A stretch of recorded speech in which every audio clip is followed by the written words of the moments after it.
Good morning, everyone. This is Ron. It's a little after 11 a.m. on Sunday morning. We'll go ahead and get started for our session today. On yesterday, Saturday morning, we talked about primarily resurrection. The day started off with a question someone asked, and I don't know which.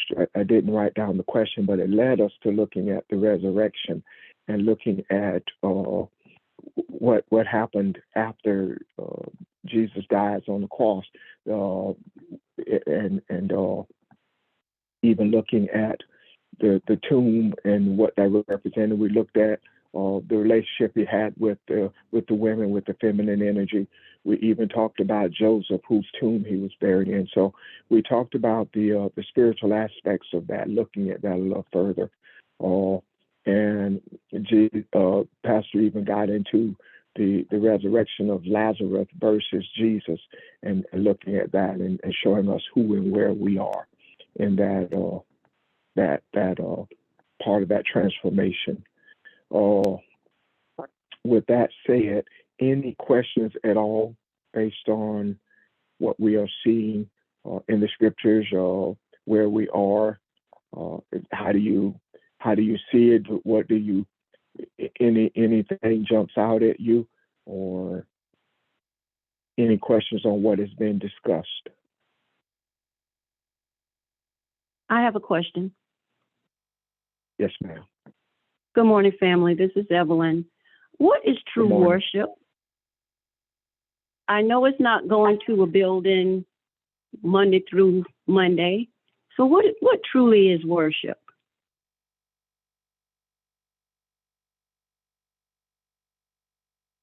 Pastor, Uh, would you help us with that, please? Worship is submission. And the question becomes, why do you submit? Um, the religious answer would be you submit to God because you want to go to heaven to live with Him in Jesus. That could not be further from the truth.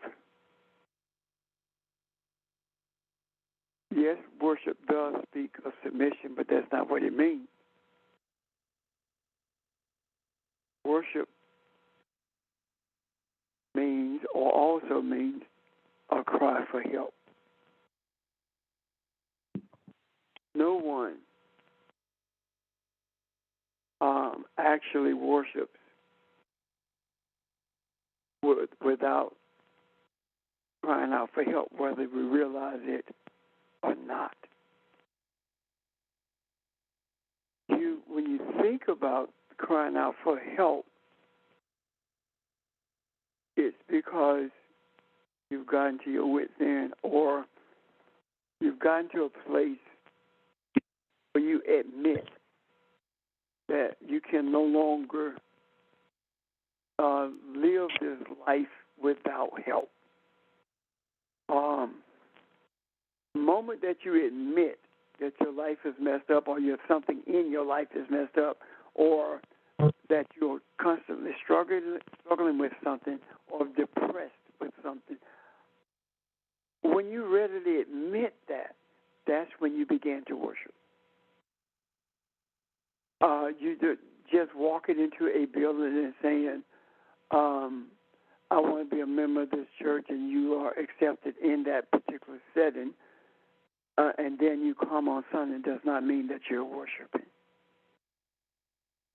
If you have not come to a place of embracing the reality of you're not being able to survive in this earth in a spiritual way without realizing that the Creator, the power source for your life, you don't worship. They that worship must worship in spiritual truth, meaning that they that worship must worship, or those who seek help find spiritual truth. So that's the journey towards worship, is embracing spiritual truth. Does that help? Yes. I also think that ties into what we were talking about yesterday also. So I just want to reiterate what you just said. It's not going to a building Monday through Monday, singing on the choir, doing this and that. It's just you being honest with yourself that you need help, mental help. And you can't walk this journey by yourself. You can't do it alone. Well, actually, it has nothing to do with being in a building. When you follow the meaning of worship, when you follow what was being said, when Jesus used that word, it's talking about it, to help, cry for help, or desire to be helped. Yes. You don't have to go in that building to get help from the Creator. Think about this. If you don't go to heaven unless you know Jesus, because he's the only way to get there, then 3/4 of the world is going to hell. That doesn't make sense to me. If anybody would go to hell, it wouldn't be those who never heard of Jesus. The ones who would go to hell are the ones who did hear of Jesus and did not carry it to the rest of the world. That's the logic in that, but it doesn't work like that. Jesus' name is not a name as a label. The name speaks to his character and characteristics. So what's actually being said is the characteristics of righteousness, the desire for truth. You can find the same message in Buddhism, in Islam, Hinduism. The question is whether or not you believe, the question is whether or not you have heard of those principles, and 99% of the time you have. Because just because you speak another language and you don't label those principles Jesus, it does not mean that you're not going to be enlightened. It does not mean that you're not going to look in that mirror of self and see who you are. Simply because of that JESUS. That's not it at all. All you need to realize to be in true worship is, to begin to worship rather, is this. Knowing that you need help, which means that you know that you need to be delivered, and you don't know how to deliver yourself. And the moment that you admit that, that is when you begin to worship, and that's when your deliverance begins to take place, or in some cases, it takes place immediately. When you think about people who have addictions,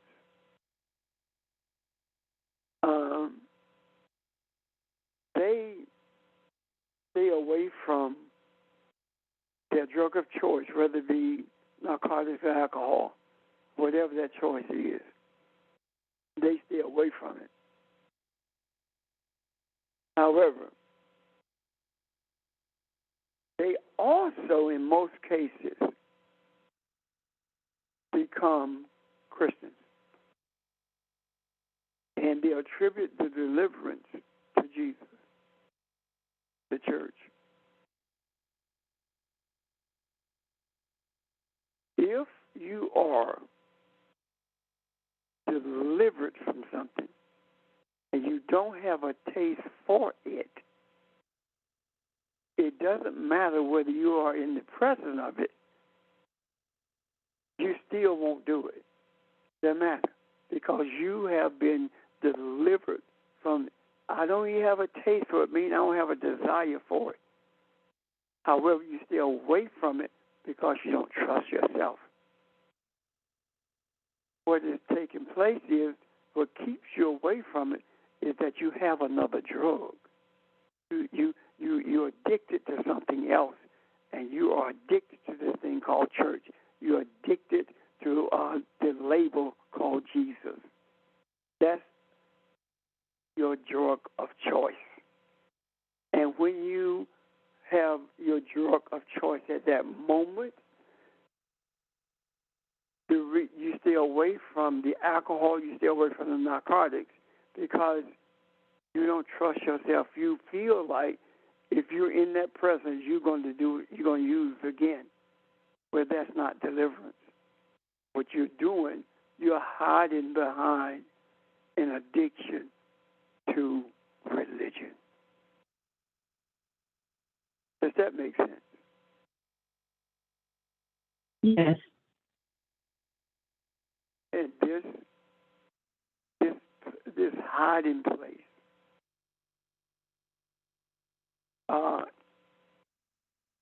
is a place where you have hidden yourself to the extent that it makes it very difficult for you to open your mind and hear what the truth about what was taught through the allegories in the scriptures, what Jesus said, the allegories, the law that Moses was given, those kinds of things. You're so hidden until you're afraid to hear those things, because it would take your drug away. Any questions or comments about that?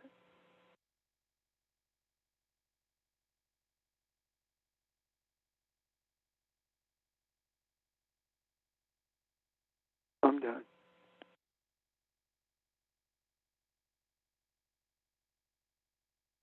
Okay. Thank you, sir.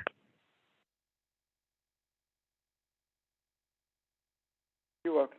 Any other questions? Anyone? Questions or comments?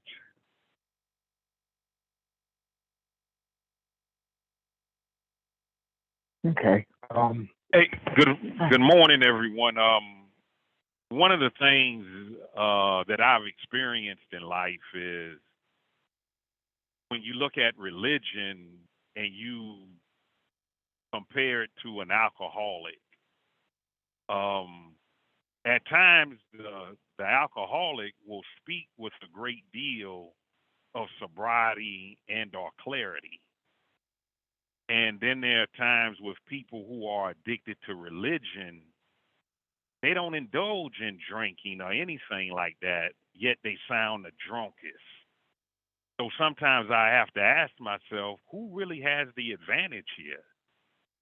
Drunk who speaks with sobriety and clarity, or the person who does not indulge in any kind of alcohol or beer, yet in their conversations, they really sound drunk.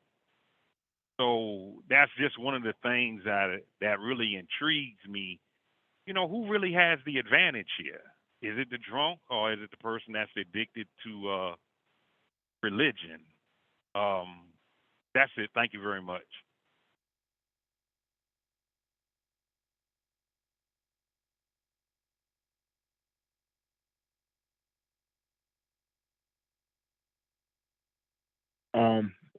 I don't know how to answer that, George. Uh, I think Ron, that's subjective observation, because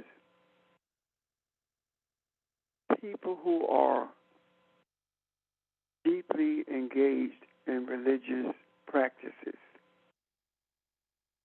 can be very clear when they speak about certain things.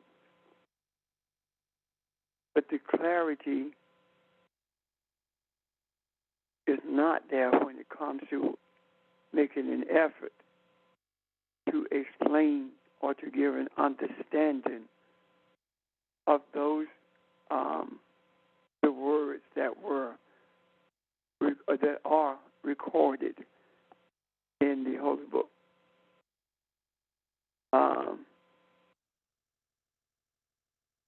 The slurred speech is not, and I'm using this metaphorically as slurred speech, does not occur until an explanation is sought.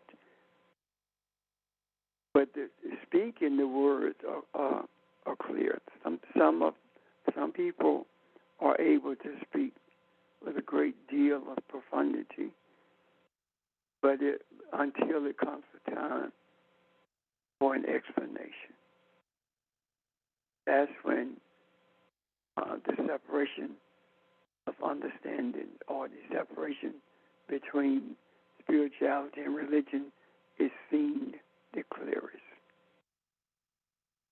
That's what I see in that. For example, it's very clear when religion talks about Jesus raising Lazarus from the dead. Right now, my saying that is very clear to you who are listening to this voice. However, if I tell you that Jesus says to Lazarus, come to creation, be recreated, and that happened. So the question is, if Lazarus was dead as we see death, how did he hear that? And how could he possibly respond to that? That means that Lazarus made a choice to come to creation and be created, be recreated. The corpse was invigorated by the entrance of Lazarus back into it. And this is not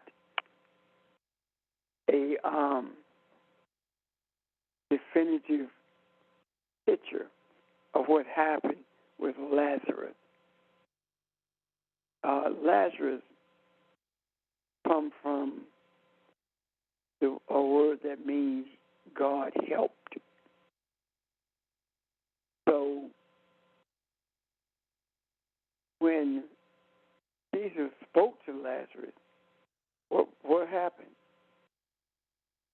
If Lazarus means God helped, then does that not mean that Elohim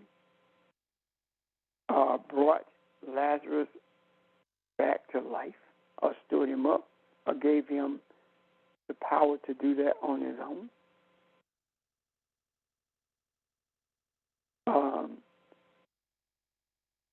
If it's one who God helped, and Jesus said, come to creation and be recreated.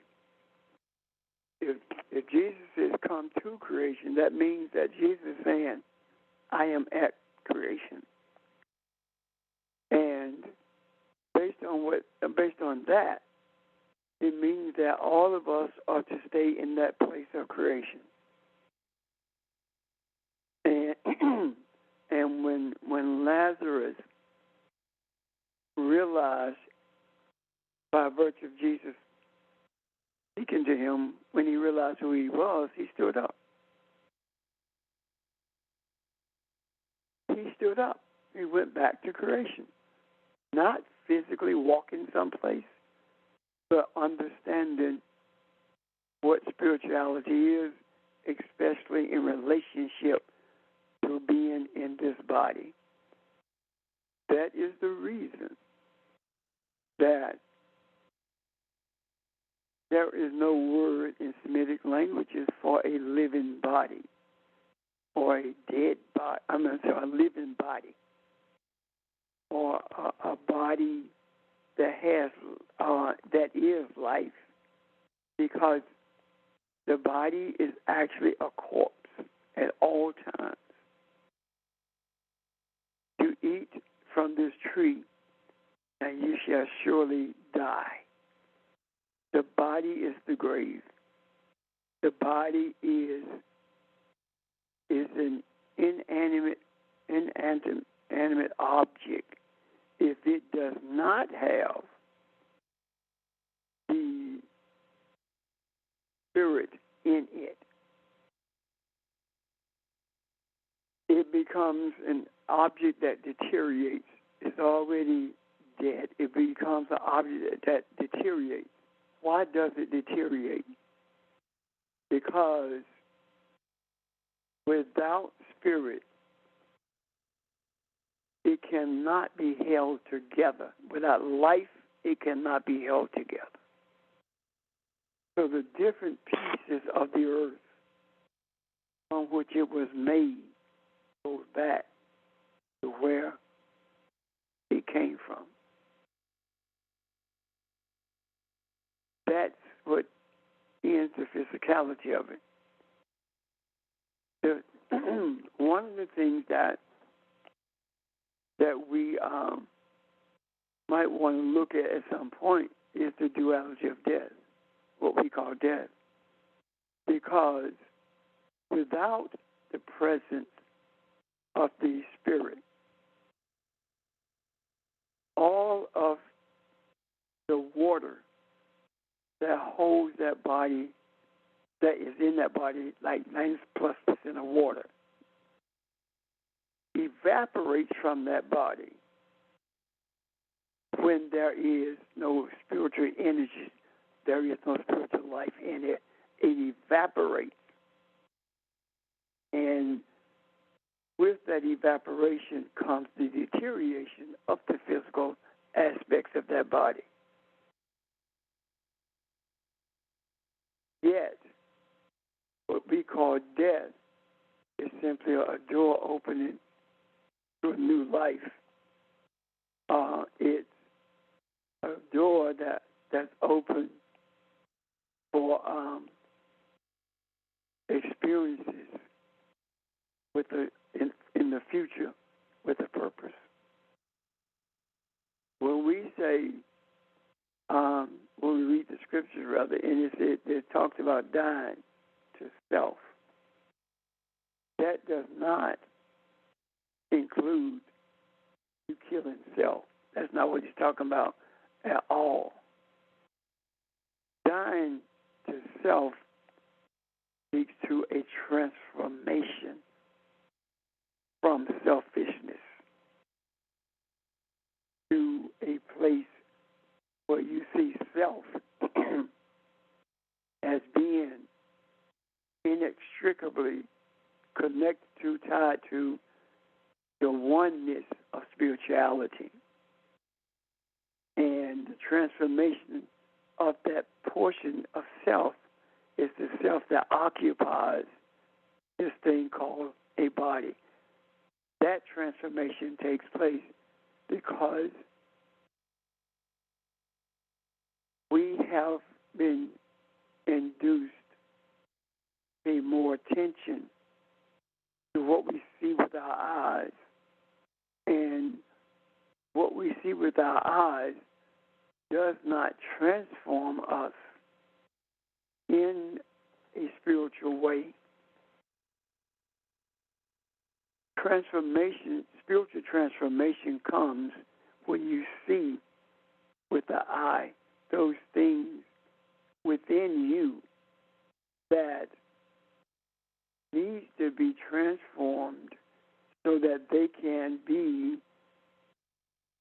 a source for all of humanity, a source of strength, so that they can be a source for loving kindness.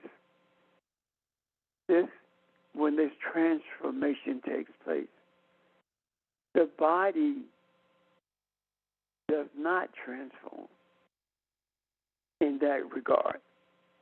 It's the energy of how you process, how you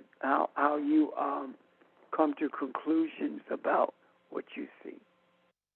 Right now, I can see trees, I can see grass, I see birds, and I am one with those birds, the trees, the grass.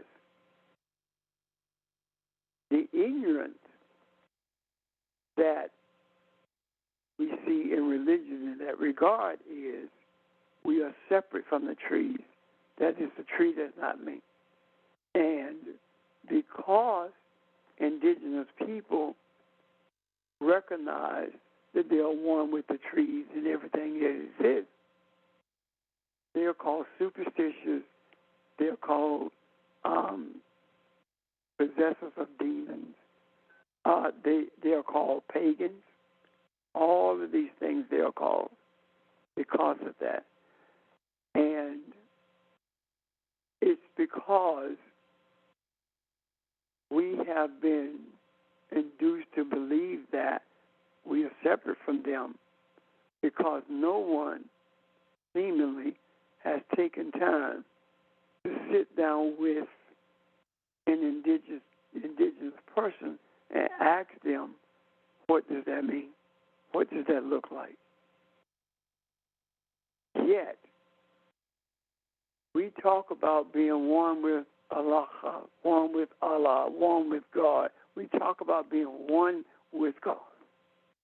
What does that mean? Jesus says, I and my parent are one. I and Abum are one.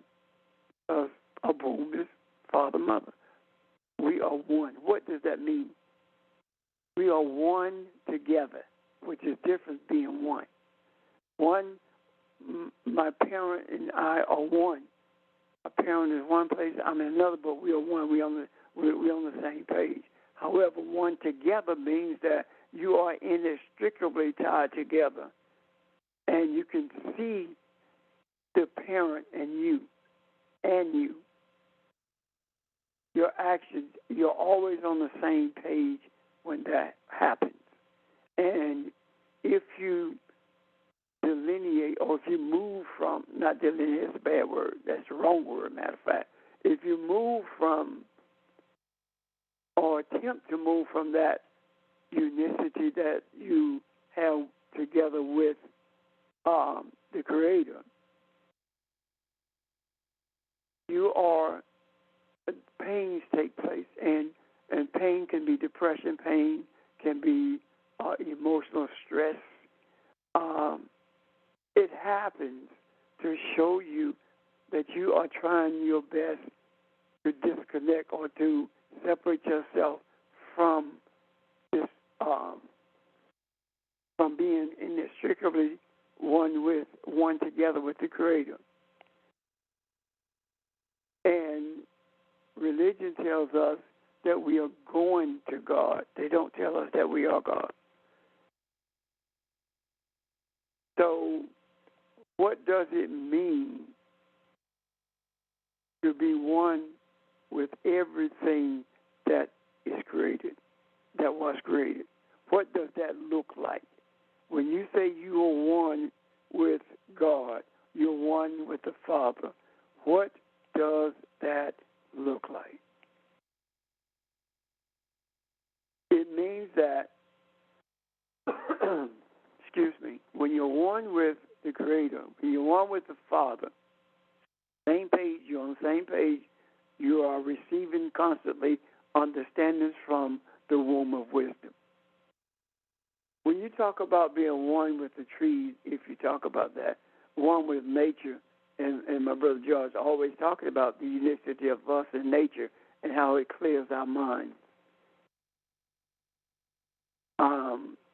It's because the life of that tree, the life of that stone, the life of that bird is the same life source that you are.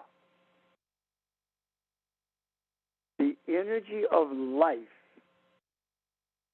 energizes, it invigorates, it causes movement, and the the energy is the same, which means that the life is the same, but the energy takes a different form in that it allows the trees to talk to each other.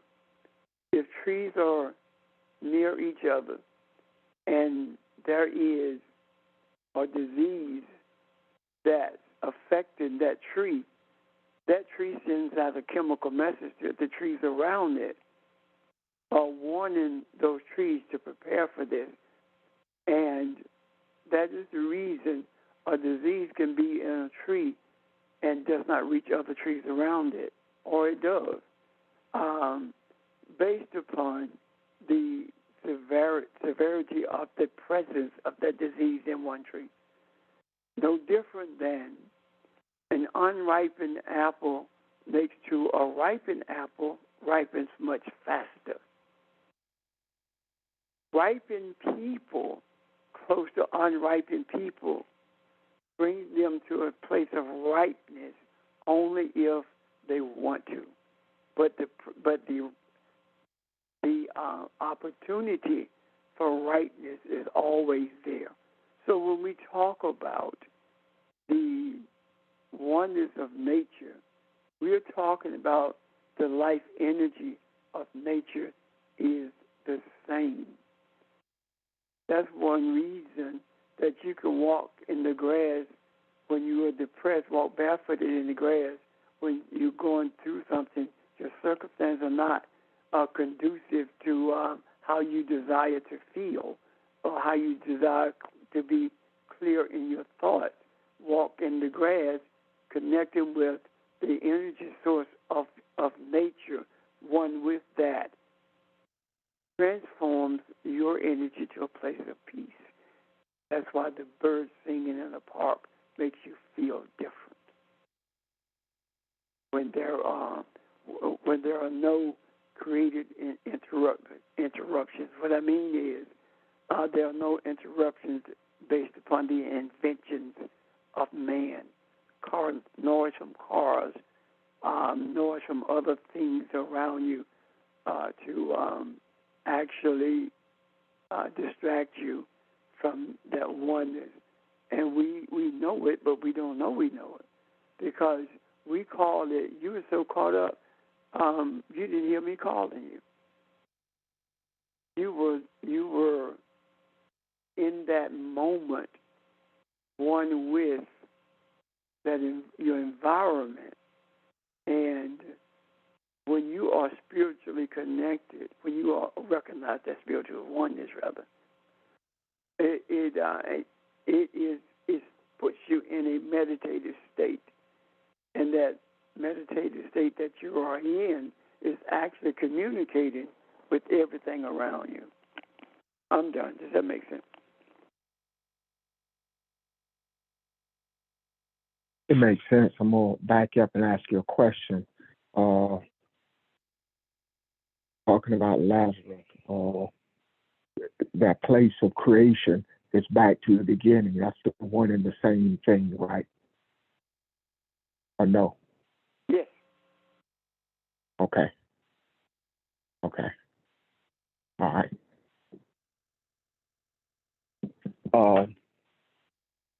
Any other questions before I look at something else? Because Pastor was speaking and made me look at something. And any questions, y'all, before I ask this question, before I go somewhere else? Ron, Look at this Genesis. is Evelyn.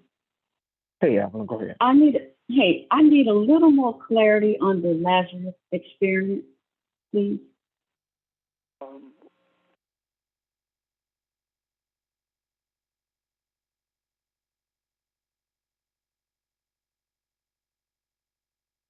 Pastor, you're on.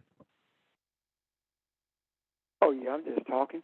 Are you talking about the life experiences when I was talking about Lazarus being called to come to creation? Okay, yeah. Can you bring that to today's experiences or life lessons?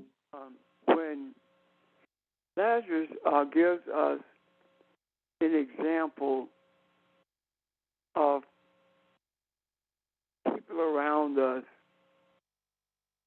seeing us being a part of the walking dead. We are dead. And we don't see any hope in anything because things are changing too slowly. What we see is we're waiting for Jesus to come back, and all this is in this earth, and he never comes back. Why is it that the good people die and the evil people continue to live? Those kinds of statements we make. When we come back to creation, it means that we come to our senses. Our senses that we come to is not just the senses, the physical senses, smell, taste, that kind of thing. It's also our spiritual senses. When we come to that, and we begin to search diligently for truth, it is at that point that we come back to creation, come back to our senses about creation, rather. And when we come to creation, come to beginning, we begin to recreate ourselves, and we take a stand for what we know the truth to be. And in doing so, we are prepared for future experiences with a purpose. And that purpose is to bring others to this place of understanding the unicity that we are with everything that exists. Understanding that the attributes of loving kindness are not attributes that you use with people close to you, but they are attributes that those who you consider an enemy, those who are your adversaries, they need that loving kindness more than your own children do. Your children receive it from you because you exude that. They can see it in how you respond to them. The one who is an adversary, the expectation is for you to respond with the same energy that they push towards you. But when you respond with loving kindness, you are fulfilling that need that they have. And that's one example that comes to me about the future experience that you have when you walk through this door of the life source. When you're no longer dead, you are reinvigorated. I know what I want to say, but I don't know whether I'm saying it enough. Does that help? Anyone, please help me to bring some clarity to this if you want to or can. Did that suffice, Evelyn? I'm processing. That means it did suffice. Let's do to it again.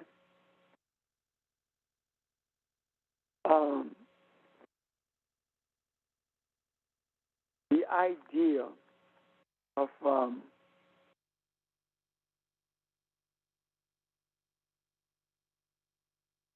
Lazarus being brought back for a future experience speaks to the but when Jesus says begins to encounter rather the idea that Lazarus is dead, it irritates him, it agitates him, because Lazarus believes, or those around Lazarus, those around us, believe that we have entered a doorway of death and there is no way out. I want you to hold that in your mind. We believe that there is no way out. Out of what? There is no way out of what we are dealing with. We go to the altar. We pray about this thing every week. It is on our mind every day. And we say we trust God.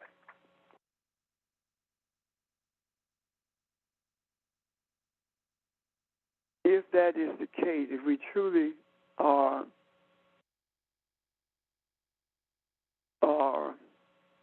going to the altar, that means that we are reinforcing the death that we have been taught, that we are see because of what we've been taught. We don't call it death; we call it confusion. We call it we attribute it to people being mean to us, or we attribute it to I don't have enough income. We attribute it to all sorts of things.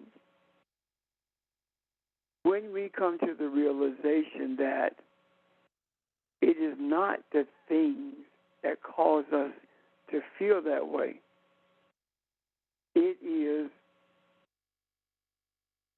is us believing that we have lack simply because we don't have what others have.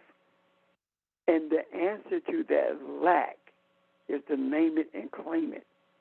The answer to that lack is to cry out to God to remedy the circumstances, when the cry should be, I don't know what to do with this. I can't live like this any longer. It's killing me. And at that point, you say, I can't deal with this any longer. You're crying for help. And your sincerity, your desire for deliverance becomes real to you. And you're more accepting of the teachings of truth than you were previously. Now you are worshiping. And this worship opens up the purposes for your experiences. Does that help, Ellen? Yes. Okay. Yes, sir. Now, Thank you. let me know. The reason I say that, in all sincerity, is because when you guys are raising questions, or when we are raising questions, it's on behalf of some others who don't even know they have a question, or they have that question, but they don't know how to formulate that question, or they are shy. So that's why it's so imperative that we work with the answer or response to a question until we get clarity. And if we can't get clarity, we tell you, okay, we're going to have to find the answer to that, and the Creator will give it to us. Okay? Yes, sir. Thank you. Sure. Thank you. Well, How long was Lazarus in the tomb? I don't remember. Remember? Yes, Same. I'm trying to. Huh? I'm in 11, and I'm trying to find it if it tells us that. Is there anyone who remembers that? Because if we think about the crucifixion of Jesus, Jesus was put in the womb of religion, and that stone was to keep him in there. He was there for 3 days, and 3 days speak to divinity, and in the Semitic mindset, 3 speaks to a continuation of divine creation, which means that when we veer off the course and begin to submit to religion or submit to what adversaries say to us or how they treat us, then we have lost our sense of holding on to the reality that we are continuously at this place of creation. Because if you are not at this place of creation in your actions and your words, then you are incapable of changing the hearts of those who are considered adversarial to humanity. And the reason for that is because we are charged with creating an environment of love and kindness in this earth. And the only way we can do that is for us to be in that space of creation in order to be recreated. That space, it doesn't mean that you are at a geographical location somewhere in Turkey. It means that you are in a space where you realize that you are one with the universe. You're one with your Creator. You're one with Abun, the Father. That's the space, the creative space that you're in, and you're able then to bring to fruition what mankind needs in order for it to be in harmony. The space that brings about invention is that same space of creation. The way that George Washington Carver is spoken of when he wanted to hear, he would get up early in the morning and walk through the park or interact with nature without the distraction around him. And he was shown things as he worked in his lab that he brought into this life that benefits us to this day. And other creations, other inventions rather, were done the same way. And what the Creator is showing us is that these physical inventions come from the place where you are supposed to be all the time in your mindset, and that is the space of creation. You are not just to invent things out of what is already being created. You are to create things, and the things that you are to create is an environment of love and kindness. Ronnie, have you found it? Thank you, guys. Questions about that before I ask Ron that he found it? Are there any questions? All comments, please. I have a question. This is Audrey. Are you saying this is how we, as the physician, heal ourselves? Yes. And how we create as Elohim? Yes. Okay, thanks. May I add an addendum to that? You're absolutely right.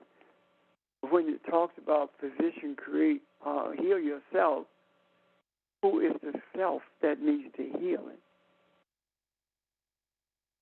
All of mankind needs healing, and including us.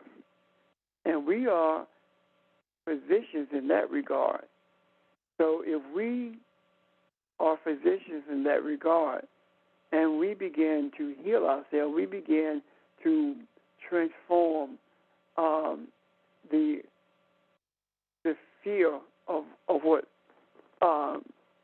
Caucasians are doing to people of color, then we are healing humanity from racism.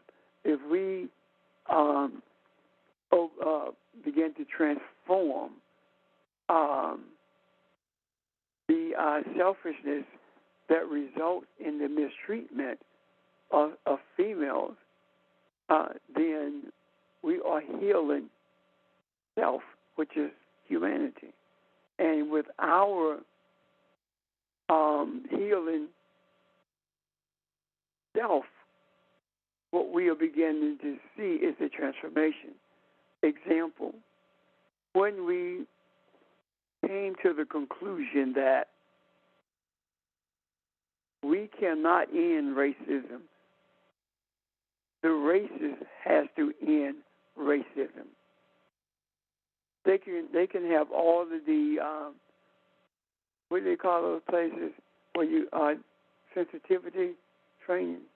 I call it rehab for racists. You can have all those places you want.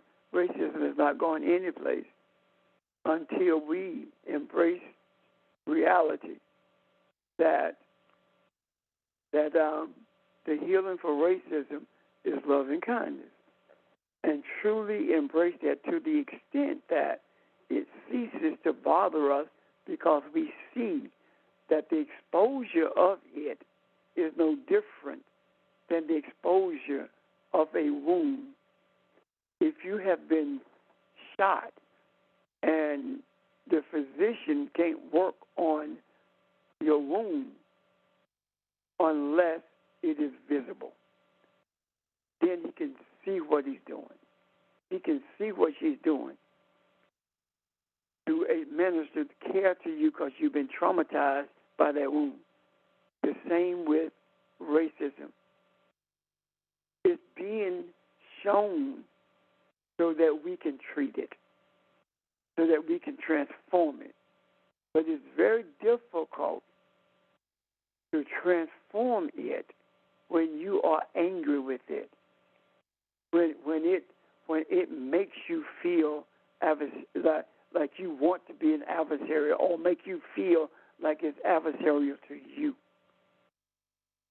It's difficult to transform it, just as difficult if a physician is working on a gunshot wound and that physician is angry because this person got shot. They're angry with the person, and they really are upset because of this, but not out of care for the person. They're upset because you got shot. You have a GSW of your own making, even though someone else pulled the trigger. That physician cannot think clearly. It is difficult for the best care to be administered to the recipient or the one who is who has been wounded. You take that same scenario and look through the lens of how we deal with racism, misogyny, all the other stuff. If we look through, even sickness, if we look through those lenses, then we begin to see where our weakness is. We begin to see where we are still that we are still anchored in the adversarial energy of the earth consciousness. The moment we cease to allow those things to interfere with our peace, it is then become who we were created to be and have these life experiences, because we have overcome the death of how we feel about racism.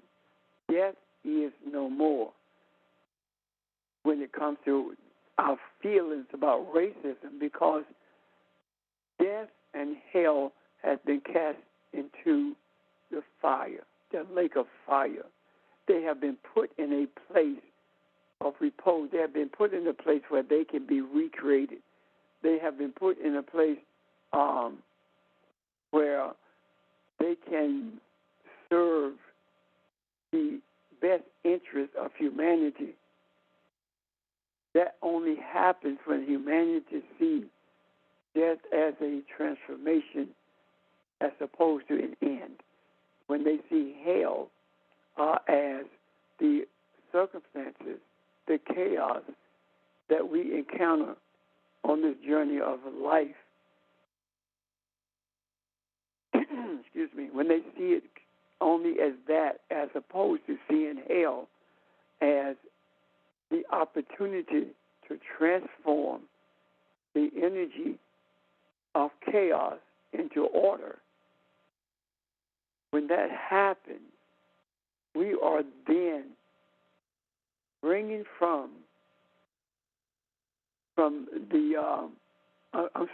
delivering humanity from being locked in to thinking that hell is a destination, and for people who don't believe as someone else believes, and that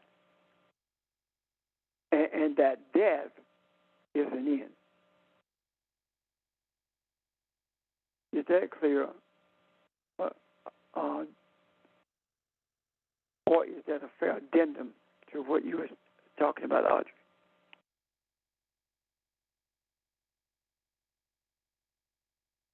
Sorry, say again. I said, is that clear, or is that a fair addendum to what you were saying? Oh, yes. Mm-hmm. Thank you. The question about Lazarus is, it was by the time Jesus went there, it was 4 days that he'd been in the tomb. Oh my God. And that is significant because in the Jewish tradition, 3 days is the period in which they thought that the spirit was still with the body. But after the fourth day, that it wasn't anymore. And they had some some instances where in that 3 day, through that 3 day period that people had, come back to life for whatever reason, whether it was a coma or whatever. But after the fourth day, the body in that climate would have already started to deteriorate and decay. And so it was significant not only that Jesus brought called him back to creation in terms of the spirit, but in terms of the body as well, that was re-energized as well, because he brought that back from decay. Or it's the number of creation, isn't it? Yes. It's the number of creation, and it means authority and to have dominion. The Hebrew letter that has a numerical value for is Dalet, D-A-L-E-T, and it means a door. It means to draw out or to draw in. It means a path or a portal. Portal to heaven is what this says, or a burrow or a branch. So somebody pulled all of that. So Dalet is that doorway between the spiritual and the physical, is in a sense. Because you can bring things out of the spiritual into the physical through Dalet. But then you could also do the same in reverse as well. Yeah. Draw out or draw in. Yeah. Could this also be saying Jesus and Lazarus were friends, right? Lazarus may represent mankind that was steeped in religion, and when he heard truth, he embraced it to the fact that it became a part of him, and religion died. So the death may be symbolic of him totally releasing Lazarus, who he thought he was or had made himself to be, till he saw who he truly was. And the four represents the authority that he had, that he relinquished who he is so that he could be recreated.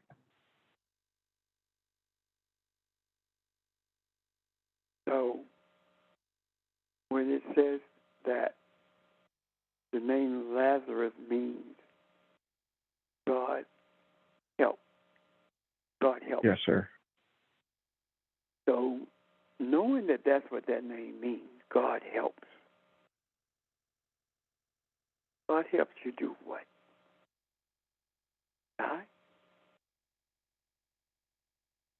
But God also helps you to see how to recreate yourself, how to embrace the reality that you have authority in that space of creation. You can't. Say that one more time. You have authority in that space of creation because Okay. always there, but when you forget that you are there, you begin to rely on that self that you sought to transform to accomplish the things that you could accomplish when you are in remembrance the space that you live in, and that space is the space of creation.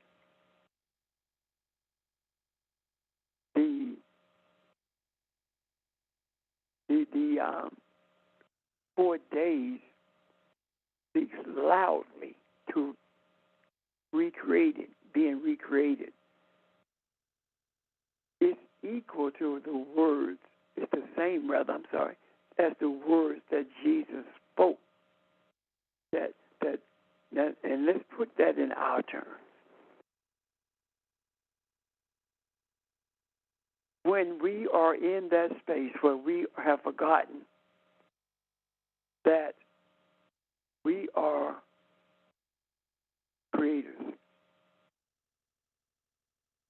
and we began to act differently than creators are supposed to, we get acting, in my mind, is speaking differently than creators speak, processing differently than creators process. We are laid in a tomb, and that we are encased in the tomb of earth consciousness, inclusive of religion itself. And being encased in that tomb, we are, in our mind, in a space where we can't create, even though in reality we are in that space of creation. However, when we come to our senses and realize, Yeshua, that we are the ones who deliver. Yahweh delivers to Jesus. That's where Jesus' name comes from. Yeshua, one that delivers. So when we realize that we're the ones who deliver, that's when we are in that space. We realize also we are in that space of creation because our minds are clear now. And we realize that. What happens is we recreate ourselves, meaning that our mindset is reset. We reset the way we think, so it is in rhythm with the rhythm of creation. When we get upset with people because of what they say and we go off on them, or we feel some kind of way about it continuously, then we need to be reset.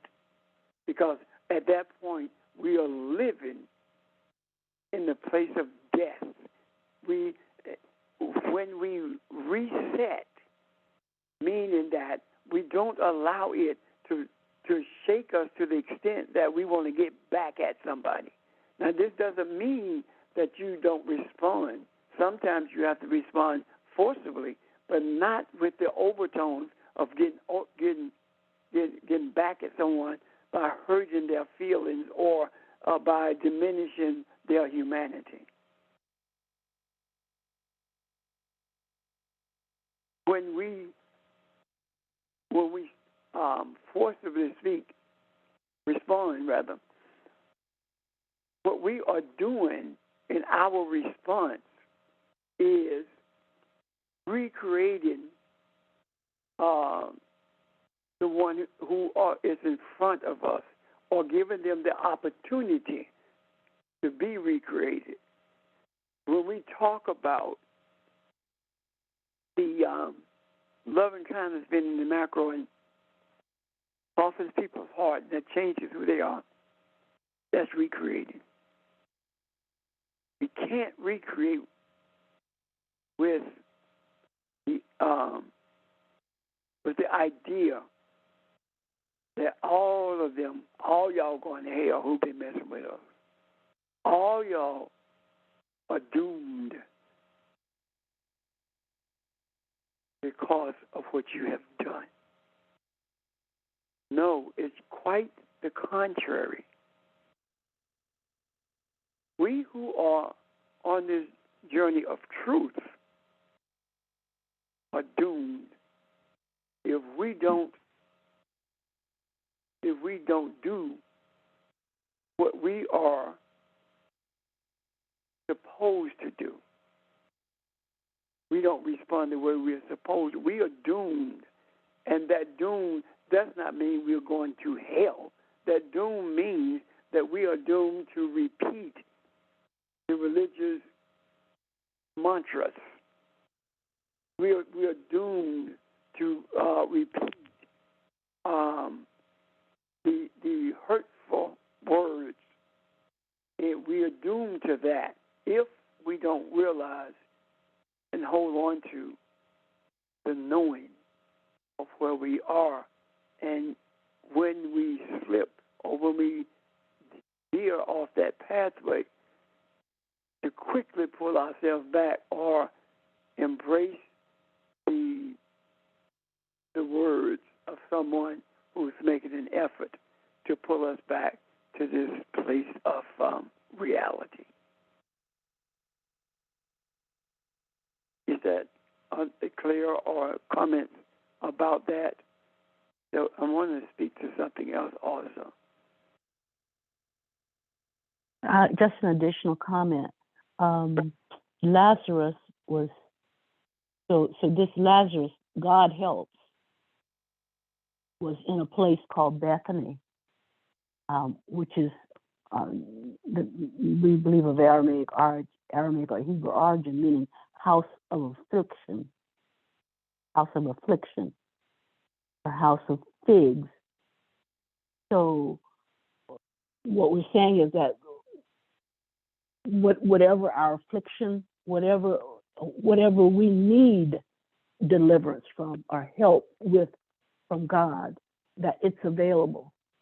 And the 4 days is beyond the shadow of a doubt.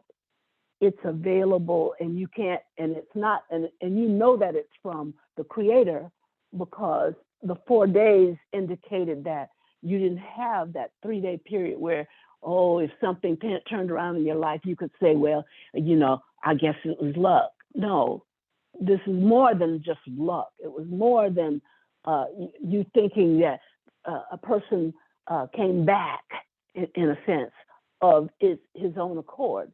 you know without a doubt that it was a spiritual recovery of the spirit of this entity called God Helps.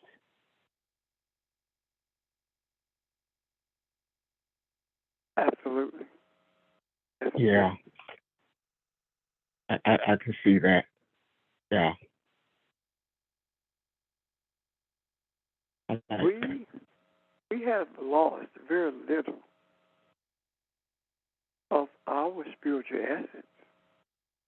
We talk in spiritual terms all the time. Come to senses.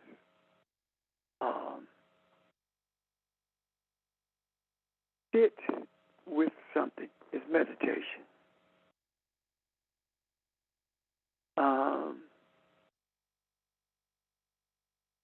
The peacefulness of being in nature. I mean, we speak in spiritual terms all the time.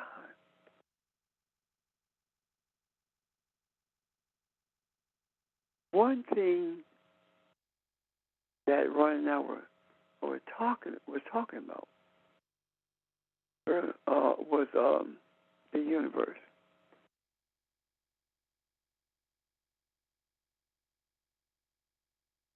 The universe is something that we have to change our frame of mind about, our way of thinking, our way of speaking and processing about this.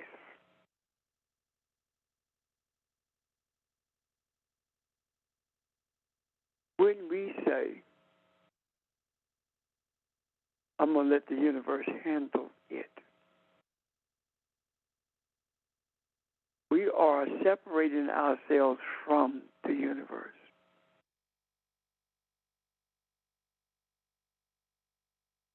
When what we should say is, I got this.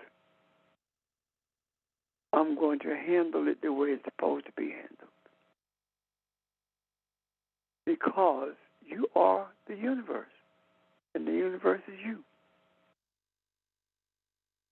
An example of that, most of you, if not all of you, are familiar with. When you call me with something adversarial going on in your life, all I say to you is, I got it. Or I say, we got this. And you're at peace. And it transforms into something that teaches you or something that's beneficiary. It may hurt your heart, but you learn something from it. So in order for us to be steadfast in embracing that we are creators, then we have to realize to say that the universe is no different than saying that's in God's hands. Well, if it's in God's hands, it's in yours, meaning that that's under God's authority. It's under yours also. I said to Ron, I asked him, I said, do you guys have overcast skies? And he said, no, it's sunny and bright here. And shortly after that, it was sunny and bright here. That was my desire. You can't listen to people when they say that's God's handiwork, and you feel like you can't do anything about it. There are times when things do happen, and you don't feel the urgency to deal with that thing. It's because you know in that place of your knowing that this needs to happen. In the case, for example, of hurricanes, we dealt with those, and the Creator was showing us that we could do this because we are creative. We were creating weather patterns. And the Creator was showing us the power within. And then it stopped. It stopped because we have to see from within.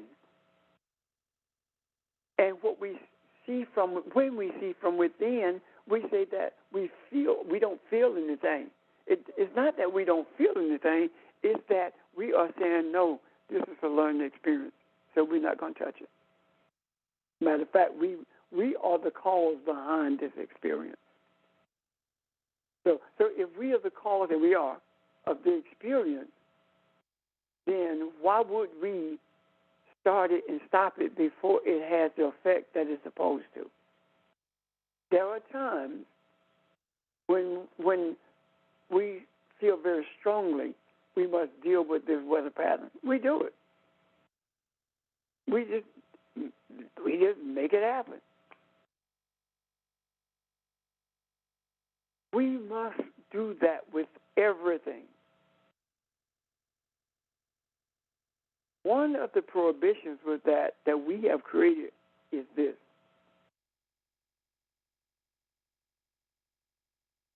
We pray for people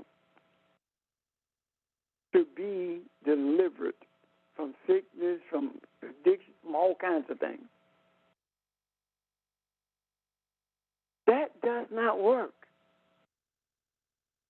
unless you feel it. Unless the one for whom you are meditating wants that to happen also. We cannot force anything on anyone. We can put it in the macro, and they can pick up. Sometimes when we are speaking directly to them, and they walk away the same as they were when they came into our presence, and then a week later, they begin to change. They come back to you and say, you know what you said makes sense. That's not anything different than picking something up out of the macro. At that moment, they did not want to receive it, but it's in the macro. So a week later, they think about what was said, and they allow it to influence the desire, whether it be the desire to be healed, as we talked about earlier, whether it is better for the humanity or for them to transition. All of these things comes into play. But the bottom line is we have to stop using the universe or boom as a scapegoat, so that if it doesn't happen, then the universe didn't want it to happen. That's on the universe. When in essence, we are saying it must be beneficial to humanity. And what we are experiencing is not interfering with the course of things, because the course is there for a reason, and we have brought them into this place called Earth. That makes sense, guys? Help me?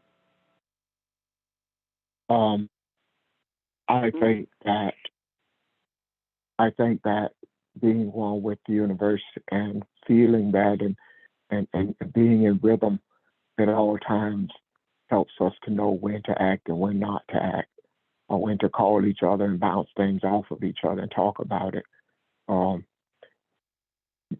Just something happened to me recently that made me think about this, and it made me look at myself and say, why do you still have anxieties?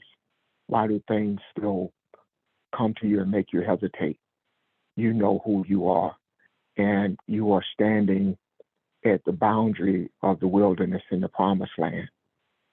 And it is time for you to take it. It is time for you to walk in that is yours.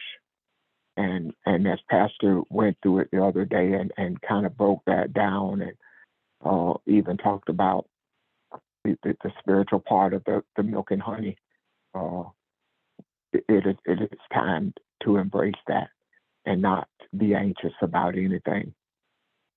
So I accept that. It has taken me a while, but I accept it.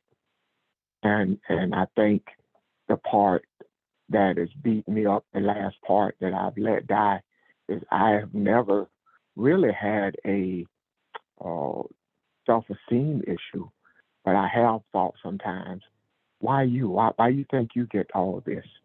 Why you think that God is using you to look at something? How do you know? So I've had those conversations, and I've said enough is enough. It's why not me? So the thing I remember from that is 2 of the 12 tribes representatives went to the promised land, the other 10 died.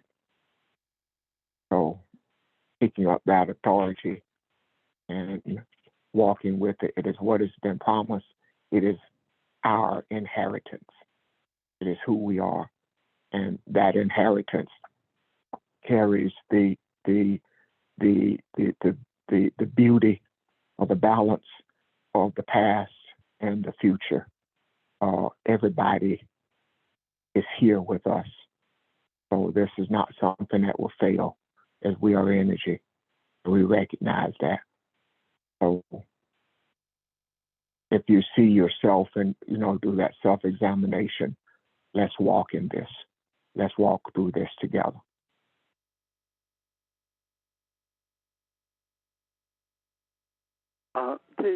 What we are doing now is recreating. All the discussions that we have are not in exercise in academia. We are creating an environment where people's eye will be open and they can receive or they can become aware of who they are. This is on healing humanity. This is repairing the torn portions of the universe, which means that those torn portions of the universe is represented by those who don't want their current belief to be altered or explained to them. Or that's where I see we are. The 2 who went into the promised land has nothing to do with Joshua and Caleb at all. Joshua, Yeshua, it has nothing to do with that at all. I don't remember what Caleb's name means, but I know someone can tell me in a few moments. Wasn't that the one that was dog and male prostitute? Wasn't that Caleb? Thank you. So what is this saying? It doesn't say that Caleb was religious. It says that Caleb was actually outside of the boundaries of what humanity calls a norm, coupled with Yahweh who delivers. So Yahweh who delivers goes into the promised land, goes into this spiritual place, accompanied by someone who lives outside of the norm. And came from that space with Yahweh and said to everyone, we can conquer these giants. We have to take possession of this consciousness, this land. And the other 10 died. meaning that the law of the land, the law of the consciousness that brought humanity to a place where it doubts everything about a God, atheist, agnostic, and even those who are so blind until they are worshiping a God of their creation as opposed to the Creator, the source of everything. So what I heard when one spoken in that way is that we must embrace the death of the law of earth consciousness that separates it from our Creator, separates it from us as creators. And that separation is based upon what we have determined the norms should be, not realizing that we are abnormal also when it comes to the Creator. And the only thing that brings normality to us is recognizing that the deliverance of Yahweh is real. And when that deliverance takes place, you see that you are the Yahweh who went into that space with Caleb, with that male prostitute, which was the lowest on the rung of society. Regardless of what you've been through or anybody else is going through, you are Yahweh Elohim. You are the one who delivers. But you cannot fulfill the reality of deliverance if you are holding on to the laws that have been put in place by religious/governmental society. Because that's bondage. And bondage will kill you. You will die in that place of the wilderness, meaning that you will not see who you are until you exit this body. You will not be an asset to humanity for the spiritual causes unless you embrace Yahweh Elohim and see who you are. Because when you embrace it, Yahweh Elohim becomes a mirror.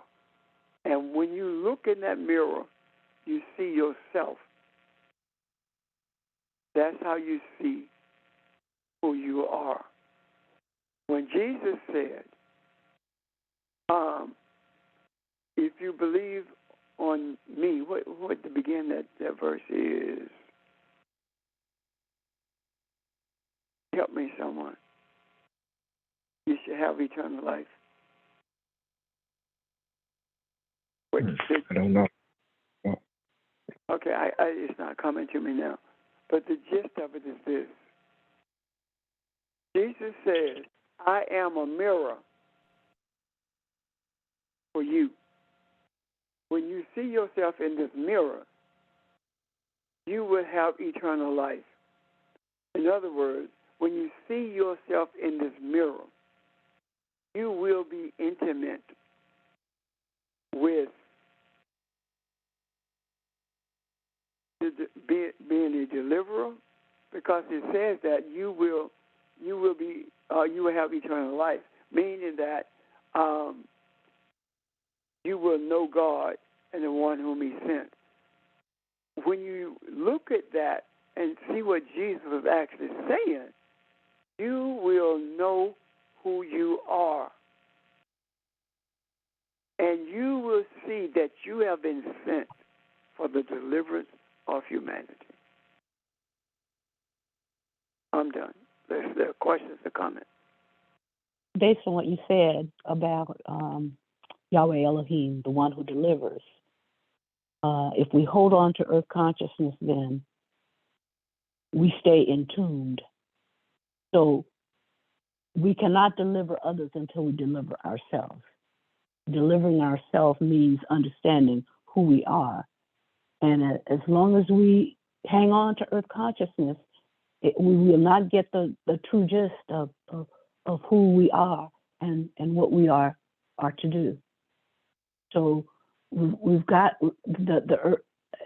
from what I understood you to say, we've got to escape, if you will, or free ourselves from earth consciousness in order to get to that place of creation, that space of not that place geographically, but mentally, spiritually, that spiritual place where we understand who we are, and in so doing, having delivered ourselves, we can deliver others. Is that what you're saying? Yes, that's what I'm saying.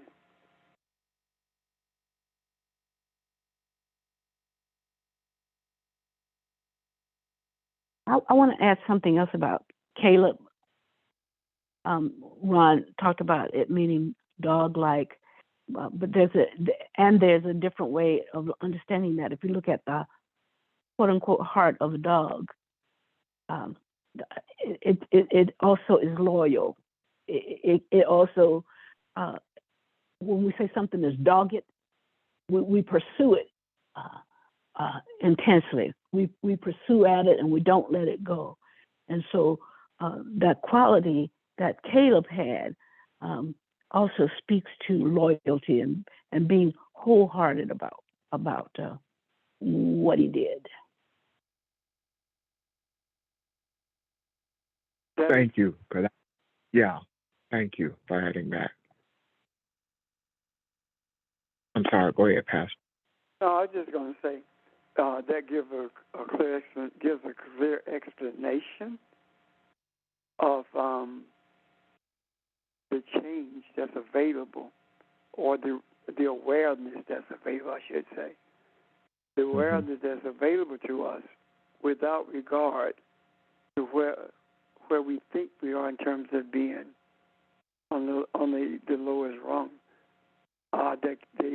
That what Barbara talked about, the loyalty and the doggedness of it, that is shown when Caleb and Joshua comes back to the rest of the religious / governmental minds and speaks to them about the advantages of entering this place, this land that brings earth consciousness to a place where it is in tune with, in rhythm with the universe. That's all. Thank you. Thank you. Okay, where are we, y'all? Questions, comments? Good place to take a pause? I think so. Yeah. Okay. Yeah, I think a lot has been said. Thank you, everyone who spoke, and your energies and your questions. And okay, go ahead, Pastor. Yes, sir. Go ahead. The recording can stop. That's fine. But I just don't want them to hang up yet. Okay.